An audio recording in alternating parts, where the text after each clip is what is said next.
শহীদরা বিনা হিসাবে জান্নাত। সুবহানাল্লাহ। আমাদের নামাজ ফরজ, নামাজ কি ফরজ, রোজা কি ফরজ, হজ কি ফরজ, যাকাত কি ফরজ। এই ফরজগুলি আমাদের কাছে সুপরিচিত। আরেকটি ফরজ আছে, আল জিহাদ ফি সাবিলিল্লাহ, আল্লাহর রাস্তায় জিহাদ কি করা। জিহাদ কি? জিহাদ জিহাদ ফরজ। জিহাদ কি? নামাজ যেমন ফরজ, রোজা যেমন ফরজ, জিহাদও ফরজ। যেমন যাকাত ফরজ, জিহাদও কি ফরজ। জিহাদ আল্লাহর রাস্তায় জিহাদ করা। আল জিহাদ ফি সাবিলিল্লাহ, আল্লাহ তাআলার কাছে সবচেয়ে উত্তম ইবাদত হচ্ছে আল্লাহর রাস্তায় জিহাদ করা। কি করা? আল্লাহর রাস্তায় জিহাদ করা সবচেয়ে উত্তম ইবাদত, আল্লাহর রাস্তায় জিহাদ করা। নবীজির কাছে কাফের আয়েশা বলছে, ইয়া রাসূলুল্লাহ, আমি যদি এখন ঈমান আনি আমার পুরস্কার কি? নবীজি বলেন, তোমার পুরস্কার হচ্ছে আল্লাহ তাআলা তোমার সমস্ত গুনাহ মাফ করে দিবেন। সুবহানাল্লাহ। সমস্ত কি করবেন? গুনাহ মাফ। একদিন খ্রিস্টান ইহুদিরা এইসবকে ইসলামের ছায়া ধরে আসমানে কালিমা পড়ে, সর্বপ্রথম কালিমা পড়ার সাথে সাথে আল্লাহ পাক রব্বুল আলামিন তাদের পিছনের সমস্ত গুনাহ মাফ করে দেন। ওই লোক সঙ্গে সঙ্গে ঈমান আনছে। ঈমান আনার পরে এই মুহূর্তে ডাক আসছে জিহাদের। কিসের? জিহাদের ডাক আসছে। ওই লোক সঙ্গে সঙ্গে জিহাদ অংশগ্রহণ করছে। করার পরে ওই জিহাদে ওই লোক শহীদ হয়ে গেছেন। কি ভাগ্য তার! এক ওয়াক্ত নামাজও পড়লো না, যাকাতও দিল না, মুসলমানদের বিধানগুলি পালন করলো না, শুধু কালিমা পড়ছে, জিহাদে অংশগ্রহণ করছে, শহীদ হয়েছে। নবীজি দেখে হাসতেছে। সাহাবীরা বলে, ইয়া রাসূলুল্লাহ, কেন হাসতেছেন? এই লোকটার ভাগ্য কত ভালো! নামাজও পড়লো না, যাকাতও দিল না, হজও করলো না, মরল, আল্লাহ জান্নাতে চলে গেল। সুবহানাল্লাহ। তাহলে সর্বোত্তম ইবাদত কি? আল্লাহর রাস্তায় জিহাদ করা। কি করা? নামাজ যেমন ইবাদত, জিহাদও ইবাদত। হজ যেমন ইবাদত, জিহাদও ইবাদত। যাকাত যেমন ইবাদত, জিহাদও কি ইবাদত। জিহাদ হলো ইবাদত। জিহাদ আর সন্ত্রাস এক না। বলো কি বলছি? জিহাদ আর সন্ত্রাস এক না। জিহাদ আর সন্ত্রাস কি না? এক না। জিহাদ তখন যখন মুসলমানদের পিঠ দেওয়ালে ঠেকে যাবে, মুসলমানরা তাদের নিজের ধৈর্য সব শেষ হয়ে যাবে, নিজেকে বাঁচানোর জন্য প্রতিহত করা, এটার নাম হচ্ছে জিহাদ। এটার নাম কি? জিহাদ। আর সন্ত্রাসী এটা হলো জিহাদ না, সন্ত্রাসী হচ্ছে অপবিত্র, জিহাদ হচ্ছে পবিত্র। বলেন কি? জিহাদ কি? পবিত্র, সন্ত্রাস অপবিত্র। জিহাদ কি? জিহাদ কি? পবিত্র, আর সন্ত্রাসী অপবিত্র। জিহাদ হয় ঘোষণা দিয়া, সন্ত্রাসী হয় গোপনে। জিহাদ কি হয়? ঘোষণা দিয়া, আর সন্ত্রাসী গোপনে। যেমন সন্ত্রাসী করতেছে ইসরায়েল, আবার ফিলিস্তিন, সিরিয়া, মুসলমান গাজার মুসলমানকে মারতেছে, এটা সন্ত্রাসী, টেররিস্ট। এটাই হচ্ছে সন্ত্রাসী। জিহাদ হলো সন্ত্রাসীটা। জিহাদ হচ্ছে পবিত্র, আর সন্ত্রাসী কি? অপবিত্র। যেমন ইসরায়েল করতেছে, ভারতে নরেন্দ্র মোদি সন্ত্রাসী, মুসলমান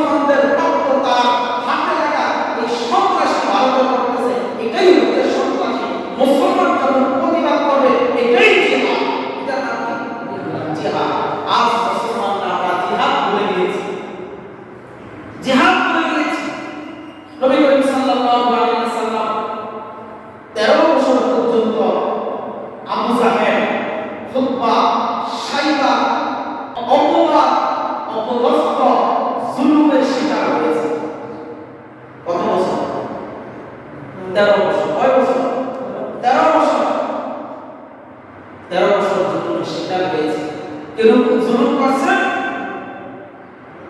নবীজি মসজিদ এবং মসজিদে নামাজ পড়তেছিলেন, কাবার সামনে আবু জাহেল উটের ভুঁড়ি, রক্ত, ময়লা, গোবর আয়েশা নবীজি পিঠের উপরে চাপিয়ে দিচ্ছে। এটার নাম কি? সন্ত্রাসী। এটার নাম কি? সন্ত্রাসী। আবু জাহেল যেই কাজ করছে এটা সন্ত্রাসী কাজ। কি কাজ? সন্ত্রাসী কাজ। আবু জাহেল নবীজি নামাজ পড়তেছেন, আবু জাহেল এসে পিঠের উপরে ভুঁড়ি, গোবর এগুলি দিয়েছে। এটার নাম কি? সন্ত্রাসী। নবীজি যখন কাবার চত্বরের সামনে আবু জাহেলের নির্দেশে কাফের আয়েশা নবীজির গলায় রুমাল পেঁচাইয়া পাশ থেকে নাম দিছে। এটা কি? সন্ত্রাসী। এটা কি? সন্ত্রাসী। এটার নাম হচ্ছে সন্ত্রাসী। 13 বছর পর্যন্ত কাফেররা মুসলমানদের উপরে, সাহাবীদের উপরে অত্যাচার, কোনো জবাব দেয়। যখন কাফেররা এইভাবে নির্যাতন শুরু করল, আল্লাহ পাক রব্বুল আলামিন কোরআনের ভিতরে ঘোষণা দিলেন, আপনার 13 বছর পর্যন্ত আপনি এই অত্যাচার, এই জুলুম সহ্য করেছেন, আর না এখন আমি আপনাকে আল্লাহ পাক রব্বুল আলামিন এখন আপনি প্রতিবাদ করুন। আপনি কি করুন? প্রতিবাদ করুন। 13 বছর পর্যন্ত নির্যাতন আপনি সহ্য করেছেন, আপনার সাহাবীরা সহ্য করেছে, আর সহ্য করার সময় নাই, প্রতিবাদ করুন। নবীজি 10 বছর প্রতিবাদ করছে। কি করছে?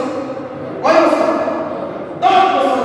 64টা যুদ্ধে নবীজি সশরীরে জিহাদ করেছে। সুবহানাল্লাহ। কি শরীর? 64টা যুদ্ধে 10 বছরে নবীজি সশরীরে যুদ্ধ করেছেন, জিহাদ করেছেন। কেন জিহাদ করেছেন? কাফেরদের সন্ত্রাসী অত্যাচারের কারণে নবী করিম সাল্লাল্লাহু আলাইহি ওয়াসাল্লাম এবং সাহাবীরা জিহাদ করেছেন। জিহাদ হচ্ছে পবিত্র, আর সন্ত্রাসী হচ্ছে অপবিত্র। সন্ত্রাসী আর মুসলমানদেরকে এখন ভুলিয়ে দিচ্ছে জিহাদ মানে সন্ত্রাসী। নাউজুবিল্লাহ।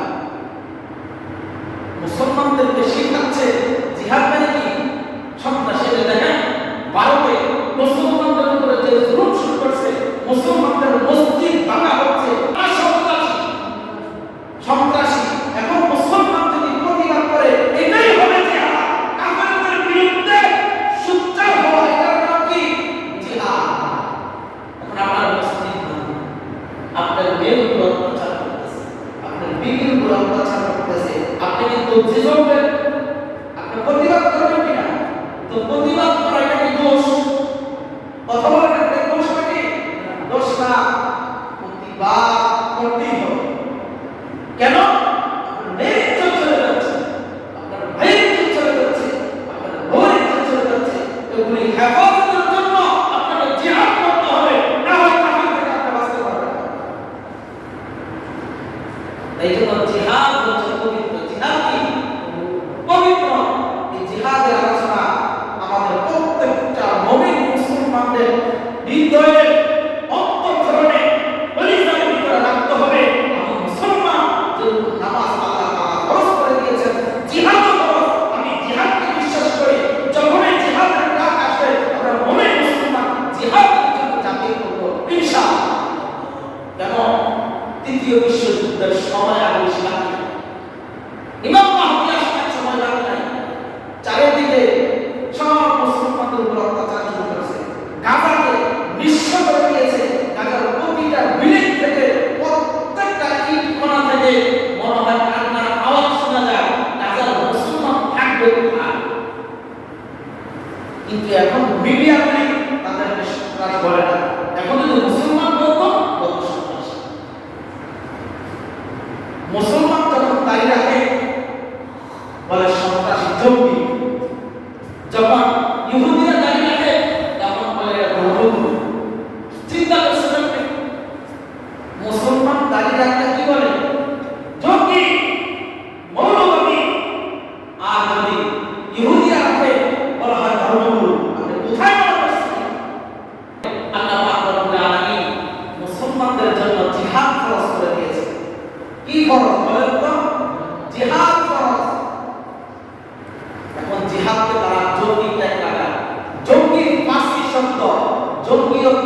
যোদ্ধা, বলেন তো কি? জঙ্গিয়ত কি? যোদ্ধা। জঙ্গিয়ত যোদ্ধা 1971 সালে যারা দেশের জন্য যুদ্ধ করেছেন, যারা দেশকে প্রত্যেকটা মা বোনের ইজ্জতকে রক্ষার জন্য, দেশকে রক্ষার জন্য যারা যুদ্ধ করেছেন পাকিস্তান হায়নাদের বিরুদ্ধে, তারা সবাই জঙ্গি, তারা সবাই যোদ্ধা। এখন বর্তমানে পুলিশ সেনাবাহিনীরা যারাই দেশের জন্য কাজ করে সব জঙ্গি। কেন? জঙ্গিয়ত কি? যোদ্ধা। বলেন জঙ্গিয়ত কি? যোদ্ধা। তাহলে সেনাবাহিনীরা দেশের জন্য একটা যোদ্ধা, পুলিশ প্রশাসন দেশের জন্য একটা যোদ্ধা, নৌবাহিনী দেশের জন্য একটা যোদ্ধা। দেশের প্রতি যখন আক্রমণ হবে, সেনাবাহিনী যাবে, পুলিশ যাবে, বিডিআর যাবে। কেন? তারা যোদ্ধা, তারা জঙ্গি। জঙ্গি বিমান কেন বলা হয়? বলেন তো জঙ্গি বিমান কেন বলা হয়? জঙ্গি মানে কি? যোদ্ধা, যুদ্ধ বিমান। আমাদের একটা লাগায় যেন আমরা জঙ্গি, আমরা জঙ্গিয়ত কি? যোদ্ধা। যদি জঙ্গি খারাপ হয়, তোরা কেন জঙ্গি বিমান দিল? তোদের কাম ধরে সামনে প্রত্যেকটা জঙ্গি বিমানকে ধ্বংস করা। কিন্তু মুসলমান যখন তাদের রক্ষার্থে যখন অস্ত্র নেয়, তখন এই জঙ্গি হয়ে যায়, সন্ত্রাসী হয়ে যায়। কাফেররা, ইহুদিরা, গাজা, সিরিয়া মুসলমানকে ছোট ছোট বাচ্চাকে হত্যা করছে, এখনো কি তারা সন্ত্রাসী হয় না? কেন মিডিয়া করছে? আমাদের প্রত্যেকটা মুসলমান প্রতিবাদ করতে হবে। নবীজি বলেন, তোমরা সকল মুমিন একটা দেহের ন্যায়। যখন তোমার আঙ্গুলে কাটা লাগে, তোমার কলিজায় লাগে, তোমার দেহতে লাগে, তোমরা প্রত্যেকটা মুমিন মুসলমান একটা দেহের মতো। যেখানে মুমিন আক্রান্ত হবে, তোমার কলিজায় লাগতে হবে। যদি কলিজায় না লাগে, তুমি ইমানদার না। আর আজকে আমার গাজার মুসলমান, ভারতের মুসলমান, সিরিয়ার মুসলমান বাড়তেছে। ওই সন্ত্রাসীরা, ইহুদিরা, হিন্দু টেররিস্টরা। বলেন তো এটা কি জিহাদ না সন্ত্রাসী? জোরে বলেন এটা কি? সন্ত্রাসী। রাতে ঘুমাইছে, ঘুমের ভিতরে বোমা মারতেছে, এটা সন্ত্রাসী। আর জিহাদ হবে ঘোষণা দিয়া, জিহাদ পবিত্র, জিহাদ ছাড়া মুসলমান কোনো রক্ষা পাবে না। আল্লাহ বলেন, আল জিহাদ ফি সাবিলিল্লাহ। জিহাদ হচ্ছে উত্তম ইবাদত। মুমিন যদি, মুসলমান যদি তার অধিকার বাস্তবায়ন করতে চায়, তাহলে তার জিহাদ করতে হবে। জিহাদ ছাড়া কাফেরদের কাছ থেকে বিজয় অর্জন করা যাবে না। আল্লাহ পাক রব্বুল আলামিন বলেন, ইন্নাল্লাহা আশতারা মিনাল মুমিনিনা আনফুসাহুম ওয়া আমওয়ালাহুম বিআন্না লাহুমুল জান্নাহ। নবীজিকে আল্লাহ তাআলা বলেন, নবীজি আপনার উম্মতদেরকে বলুন, নিশ্চয়ই ইন্নাল্লাহা আশতারা মিনাল মুমিনিনা আনফুসাহুম ওয়া আমওয়ালাহুম বিআন্না লাহুমুল জান্নাহ। নিশ্চয়ই আমি ইমানদারের জান মাল সব কিছু কিনলাম শুধু একটি বিনিময়। কিসের বিনিময়? জান্নাতের বিনিময়। আল্লাহ পাক রব্বুল আলামিন বলেন, ইউকাতিলুনা ফি সাবিলিল্লাহি ফায়াকুতুলুনা ওয়া ইউকতালুন। আমি যে জিহাদ ফরজ করে দিয়েছি, ইউকাতিলুনা কাফেরদেরকে হত্যা করো, যারা মুসলমানদের উপর আক্রমণ করবে তাদেরকে হত্যা করো। ফায়াকুতুলুনা ওয়া ইউকতালুন, তুমিও শহীদ হও। কি হবে? কি বলছে আল্লাহ? এটা আমার কথা না আল্লাহর কথা? আল্লাহ কোরআনে বলতেছে, যারাই তোমাদের উপর অত্যাচার করবে, জিহাদের ঘোষণা দাও। ইউকাতিলুনা ফি সাবিলিল্লাহ, আল্লাহর রাস্তায় জিহাদ করো। যারাই তোমাদের উপর আক্রমণ করবে তাদেরকে হত্যা করো, আর তোমরা শহীদ হও। সুবহানাল্লাহ। আল্লাহ বলেন, ইউকাতিলুনা ফি সাবিলিল্লাহি ফায়াকুতুলুনা ওয়া ইয়াকুতুলুন ওয়া'দান আলাইহি হাক্কান ফিত তাওরাত ওয়াল ইনজিল। আমার ওয়াদাকে আমি কিরকম ভাবে ফুটিয়ে তুলেছি তোমরা কি জানো? ওয়া'দান আলাইহি হাক্কান ফিত তাওরাত, তাওরাত কিতাবের ভিতরে আছে, ওয়াল ইনজিল, ইনজিলের ভিতরে আছে। কোরআন, কোরআনের ভিতরে আমি এই জিহাদের আলোচনা করেছি। সুবহানাল্লাহ। এই জিহাদের আলোচনা কোথায় আছে? ইনজিলে আছে, তারপর আপনার তাওরাতে আছে, আর কোরআনেও আছে। সুবহানাল্লাহ। জিহাদকে, এই জিহাদকে ছোট বড় না, প্রত্যেকটা মুমিন মুসলমানের জিহাদের তামান্না রাখতে হবে। দ্বিতীয় বিশ্ব ইমাম মাহদীর সঙ্গে থাকতে হবে আপনার। যদি আপনি এই আলোচনা নাই শুনেন, যদি আপনি হক বাতিল না চিনেন, আপনার দাজ্জালের অনুসারী হবেন। তাই জন্য আমাদের জিহাদের আলোচনা প্রত্যেকটা মুমিন মুসলমান জানতে হবে, বুঝতে হবে। নামাজ যেরকম পড়ি বুঝে শুনেন, জিহাদও বুঝতে হবে কোনটা জিহাদ কোনটা সন্ত্রাস। নবী করিম সাল্লাল্লাহু আলাইহি ওয়াসাল্লাম 13 বছর পর্যন্ত নির্যাতন সহ্য করেছেন, 10 বছর জিহাদ করেছেন নবীজি। কেন? ইসলাম দ্বীন, আল্লাহ তাআলার দ্বীনকে প্রতিষ্ঠার জন্য, আল্লাহ তাআলার দ্বীনকে জিন্দা রাখার জন্য। জিহাদ যদি করো, ইসলাম প্রতিষ্ঠা হবে। যখন তোমার উপর আক্রমণ হবে, তুমি যদি বুঝা তবজি পাও, এই তবজি দিয়ে তুমি জান্নাতে যাইতে পারবে না। তোমার ঘরে তোমার মা আছে, তুমি ইজ্জত চাই, তুমি তবজি গুলো আল্লাহর ডর বেশি করো, এই ডর বেশি তুমি জান্নাতে যাইতে পারবে না। আল্লাহ বলেন তোমাকে আমি জিহাদ ফরজ করে দিয়েছি, এই জিহাদের জন্য তুমি প্রতিবাদ করো, সংগ্রাম করো, আন্দোলন করো, মিছিল করো। এটার নাম কি? জিহাদ। এটার নাম কি? জিহাদ। আল্লাহ বলেন, আল্লাহ রাসূল সাল্লাল্লাহু আলাইহি ওয়াসাল্লামের সাহাবীরা জিহাদের জন্য কিরকম পাগল করা ছিল। এক মহিলা ঘরে বৈশা বৈশা কান্না করতেছে, ইতিমধ্যে 10 বছর 6 বছরের বাচ্চা এসে বলতেছে, মা কেন আপনি কান্না করেন? বলছে, বাবা আমার যদি একটি উপযুক্ত সন্তান থাকতো তাহলে আমি তাকে জিহাদের ময়দানে দিতাম। সন্তানরা মার এই কান্না দেখা নবীজির দরবারে গেলেন, বললেন, ইয়া রাসূলুল্লাহ আপনি আমাদেরকে জিহাদ দেন, আমার মা শহীদের মা হতে চায়। সুবহানাল্লাহ, আমার মা শহীদের মা হতে চায়। শহীদের পুরস্কার কি? আল্লাহ বলেন শহীদ মরবে আর জান্নাতে যাবে। সুবহানাল্লাহ, এত তো বড় কাজ আছে। জয় মরবে, ভুইলা মরবে, শাস্তিও আছে, কিন্তু শহীদি করম কি? মরবে আর জান্নাতে যাবে। আল্লাহ পাক রব্বুল আলামিন বলেন, বান্দা আমি জিহাদ ফরজ করে দিয়েছি, তুমি যদি জিহাদে অংশগ্রহণ করো, শহীদ হও, আমি আল্লাহ পাক রব্বুল আলামিন তোমাকে পুরস্কার দিব 6টি। কয়টি? 6টি পুরস্কার দিবেন আল্লাহ তাআলা। তুমি যদি শহীদ হও, শহীদরা মরে না, শহীদরা কি হয় না? ওয়ালা তাহসাবান্নাল্লাযীনা কুতিলু ফি সাবিলিল্লাহি আমওয়াতান বাল আহইয়াউন 'ইনদা রাব্বিহিম ইউরযাকুন।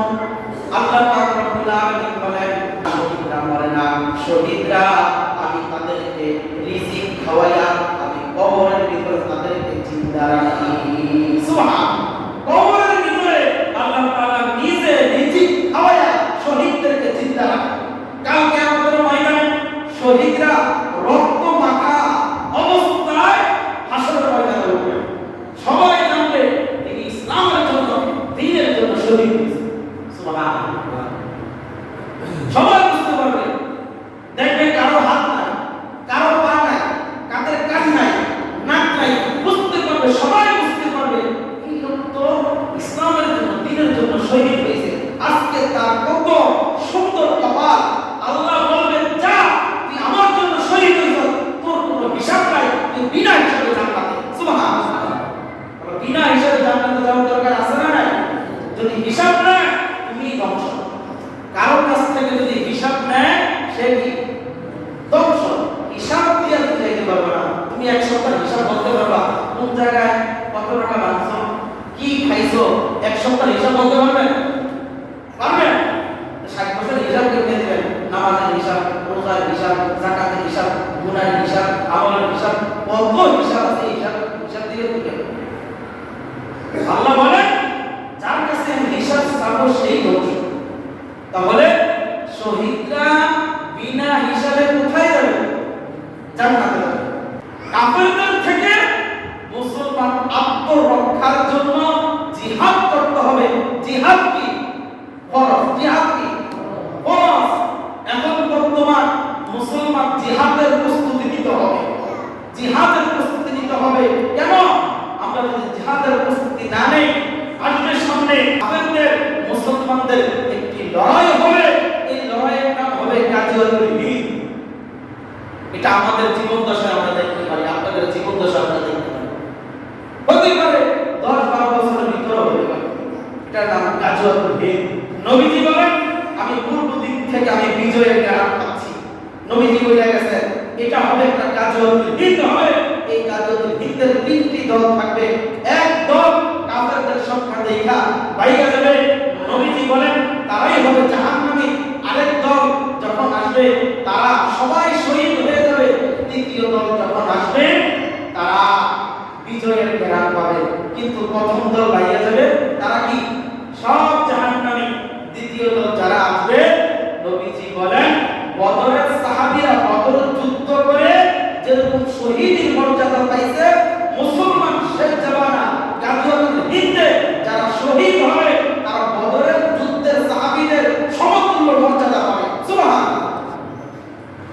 আর যারা তৃতীয় দল আসবে তারা বিজয়ের গ্রাম পাবে। নবীজি বলেন আফসোস আমার প্রত্যেকটা মুমিন মুসলমান এই বিজয়ের গ্রাম পাবে না। কেন? 1000-এর ভিতরে 999 জন শহীদ হবে, একজন জিন্দা হবে। এই সামনে আসতেছে 999 জন কি হবে? শহীদ হবে, একজন শহীদের গ্রাম পাবে। আর বলা হয়েছে কি মুমিন মুসলমানের রক্তে মানুষের গলা হওয়া নাভি সমান এরকম জমিন হয়ে যাবে। তাই জন্য মুমিন মুসলমান যুদ্ধের প্রস্তুতি নাও। যদি যুদ্ধের প্রস্তুতি না নেই প্রথম দল যেন না হও। প্রথম দল মানে জাহান্নামী, দ্বিতীয় দল হও বদরের যুদ্ধের সাথে শামিল হও, তৃতীয় বিজয়ের কাফেলা। ইসরাইল, ভারত, হিন্দুরা, ইহুদিরা মুসলমানের উপর যে অত্যাচার করতেছে, বলেন তো এটা কি জিহাদ না সন্ত্রাসী? বলেন তো এটা কি সন্ত্রাসী? ইসরাইল যেই হামলা করতেছে গাজার মুসলমানের উপরে, শিশুদের উপরে, ইমাম মাহদী আসা অতি সন্নিহিত। তাই জন্য তারা বাচ্চাগুলি হত্যা করতেছে যেন ইমাম মাহদী না হয়।